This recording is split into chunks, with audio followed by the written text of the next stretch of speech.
Uma delação que pode comprometer uma das famílias mais ricas e poderosas do Brasil. O ex-ministro Antônio Palocci guarda informações bombásticas. Elas podem dar origem a uma nova fase da Operação Lava Jato para apurar negócios da TV Globo envolvendo sonegação fiscal, empresas de fachada no exterior e negócios em contratos do futebol. Palocci quer falar, mas ainda não sabe se querem ouvi-lo. No escândalo que chacoalhou a política brasileira, uma delação causa pesadelo nos poderosos. O homem que comandou a economia quer contar tudo à Lava Jato. Ministro da Fazenda, deputado federal, chefe da Casa Civil. Antônio Palocci conhece como ninguém os bastidores dos negócios e das negociadas. Mas ele será autorizado a contar tudo porque a maior empresa de comunicação do Brasil, a Globo, teme a delação de Palocci. Uma notícia recente fez o império estremecer. Condenado e preso em Curitiba, o ex-ministro pode contar o que sabe sobre os negócios dos irmãos Marinho. Num depoimento ao juiz Sérgio Moro, em abril deste ano, Palocci insinuou que poderia comprometer uma grande empresa de comunicação que no passado esteve próxima de falir. A única situação que eu discuti com o BNDES Créditos foi em situações de empresas que iam entrar em falência, que eram empresas de grande porte no Brasil, e cuja falência poderia significar uma fila de falências de muita repercussão. Empresas da área de comunicação tiveram problemas sérios nesse período.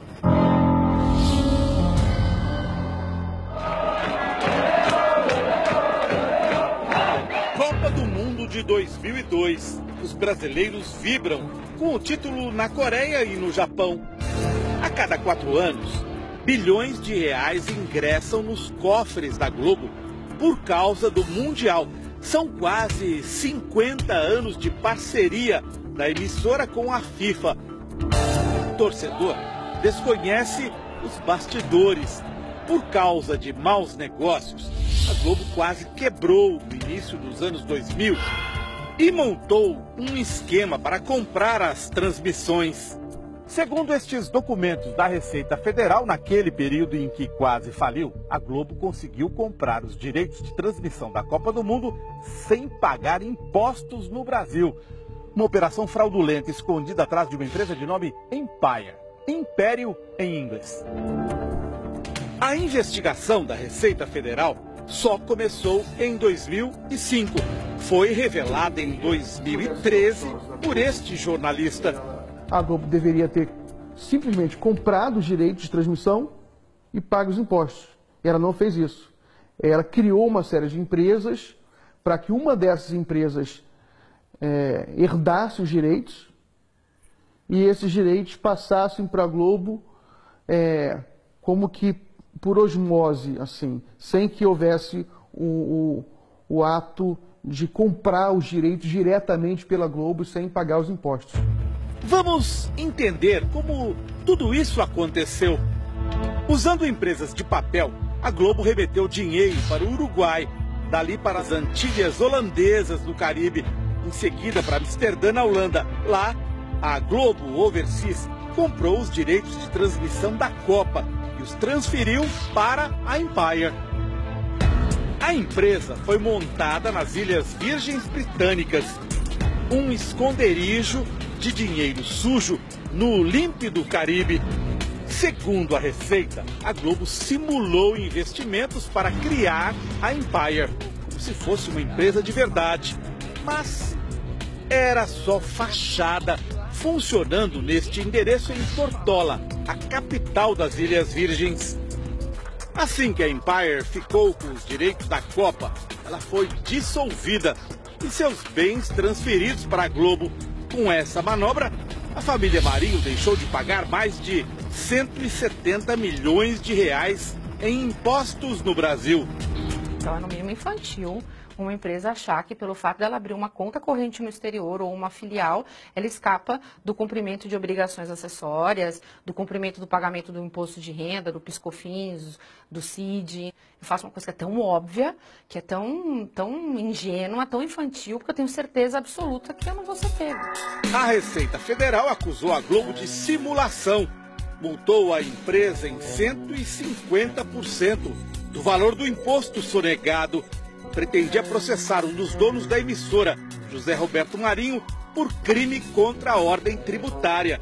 Quando a denúncia veio à tona, o valor devido pela família Marinho aos cofres do governo brasileiro, com multa e juros, já passava dos 600 milhões de reais. Foi então que aconteceu um episódio de cinema. Uma funcionária da Receita do Rio de Janeiro, Cristina Mares Ribeiro, que estava em férias, furtou o processo. Foi na véspera dele ser remetido ao Ministério Público Federal. Um dos donos da Globo corria o risco de ser processado criminalmente por omitir informação ou prestar declaração falsa às autoridades fazendárias. Isso beneficiou muito a Globo, porque ao não chegar no Ministério Público, não se torna uma investigação de ordem criminal, o que poderia ser um constrangimento muito grande para a família Marinho. Inclusive, constrangimento de ordem política, afinal são figuras públicas que detêm uma influência política determinante no cenário brasileiro, né? Na conjuntura política brasileira. Então eles escaparam dessa. A mulher que cometeu o furto foi condenada a 4 anos e 11 meses de prisão, mas passou menos de uma semana na cadeia até receber um habeas corpus do Supremo Tribunal Federal. Hoje, ela responde ao processo em liberdade. Fomos ao luxuoso prédio em que ela mora, na Avenida Atlântica, no Rio de Janeiro, de frente para o mar. Mas ficamos sem resposta. Ela não está aqui, não. Não está? Ah, então nem adianta. Faz tempo que ela sumiu, eu não tenho mais visto. Quem teria interesse em sumir com o processo da Globo?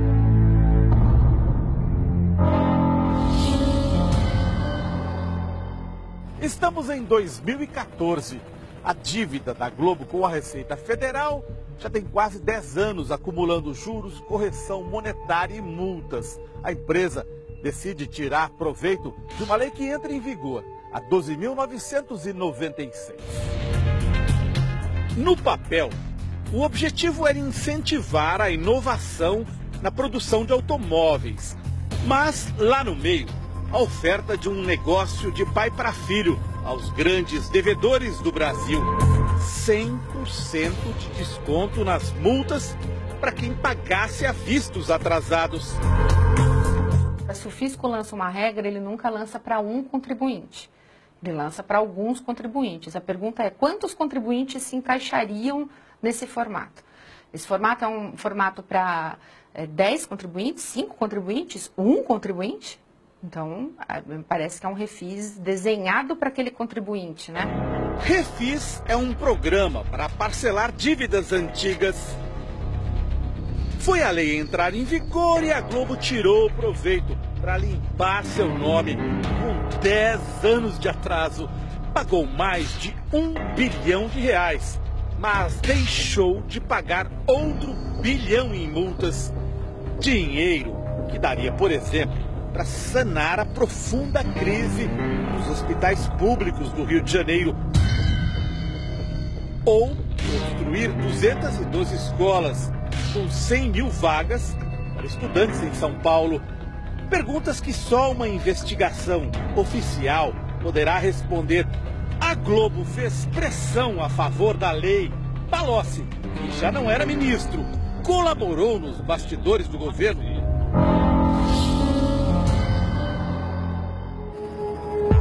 Outro episódio sobre a família Marinho envolve uma das herdeiras do Império, Paula. Janeiro de 2016. A Polícia Federal faz buscas na filial da empresa panamenha Mossack Fonseca, em São Paulo. A Mossack Fonseca oferecia a brasileiros a criação de empresas no exterior, em geral usadas para esconder patrimônio ou sonegar impostos. A Polícia Federal apreendeu milhares de páginas como estas, com informação valiosa. Uma delas chamou a atenção dos investigadores. Traz o nome de Paula Marinho, filha de um dos donos da Globo, associado a 13 empresas criadas no exterior. Antes da descoberta, o jornal O Globo, da família Marinho, havia definido a empresa Mossack a serviço de ditadores e delatores. Pelas anotações apreendidas, Paula pagava valores mensais a partir de uma conta bancária pessoal para manter 13 empresas de fachada no exterior. A Venke, em Las Vegas, Nevada, Estados Unidos. A A+ Holdings, no Panamá. E a Juste, nas Ilhas Seychelles, costa oriental da África. Eram empresas ligadas aos negócios de Paula Marinho e do então marido dela, Alexandre. Sem concorrência pública, nos anos 90, o casal conseguiu a concessão do estádio de remo da Lagoa Rodrigo de Freitas. Numa das renovações do contrato, Paula assina como fiadora do marido. Nos últimos 20 anos, o estádio recebeu grandes investimentos de dinheiro público por conta dos Jogos Pan-Americanos e das Olimpíadas. Tornou-se um lucrativo centro de lazer, com restaurantes e cinemas, num dos cartões postais do Rio de Janeiro. Os donos da Globo afirmam que Paula Marinho nada tem a ver com os negócios de Alexandre, que agora é ex-marido dela. Se é assim, por que a herdeira da Globo sustentava 13 empresas de fachada no exterior? Além disso, descobrimos que João Roberto Marinho, a filha Paula e o genro Alexandre compartilhavam um endereço no Rio de Janeiro para a correspondência de suas empresas. Empresa Vaincre LLC. Fica aqui, por favor. No sexto andar. Eu ouvi falar. 610, não tem? Tem, mas esse apartamento tem mais de anos por fora. Nos documentos relacionados aos negócios da herdeira da Globo, Paula Marinho, e do marido dela, um nome se destaca. Lúcia Cortes Pinto aparece como diretora de uma das empresas de fachada no exterior e também num negócio envolvendo um helicóptero. Fomos ao bairro em que Lúcia mora, no Rio de Janeiro. Queríamos perguntar se ela é usada como laranja por Alexandre, Paula ou pela Globo. Laranja, no submundo dos negócios, é quando uma pessoa empresta o nome para uma operação ilegal. Nosso produtor não conseguiu localizar Lúcia. Está na rua. Ah, ela não está. Sabe que horas que ela volta? Sei não.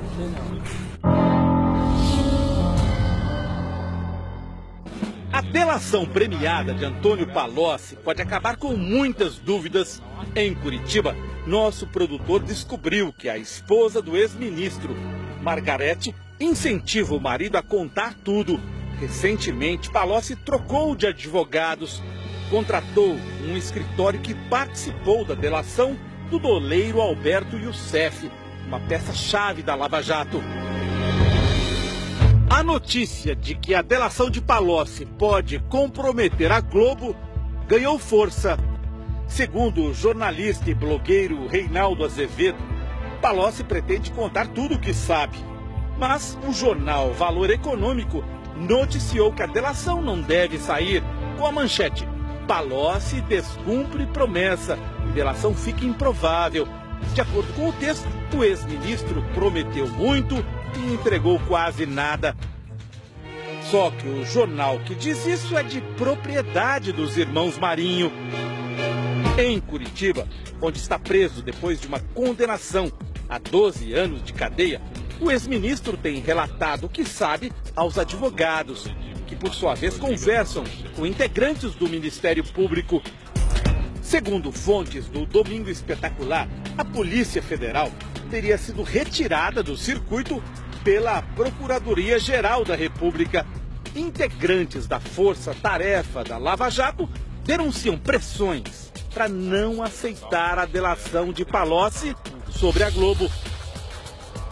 O Domingo Espetacular fez várias perguntas à TV Globo, mas não houve resposta.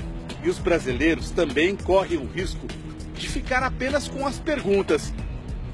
Por que os procuradores rejeitaram a primeira tentativa de Palocci de falar sobre a Globo? Quais são os interesses de quem protege a família mais poderosa do Brasil? Você acha que a Globo tem poder de influenciar se uma pessoa vai delatar ou não no Brasil hoje? Tem. Eu acho que a Globo tem. Eu acho que a Globo tem. Ela criou ao longo da sua história, e principalmente nos últimos 30 anos, mais ou menos, com a televisão, já vinha com jornal, com rádio, mas com a televisão principalmente, um poder que muitas vezes se coloca no mesmo nível, até além dos poderes da República. A pressão dela é muito grande. É uma pressão forte, é uma pressão política que pode sim evitar até delações.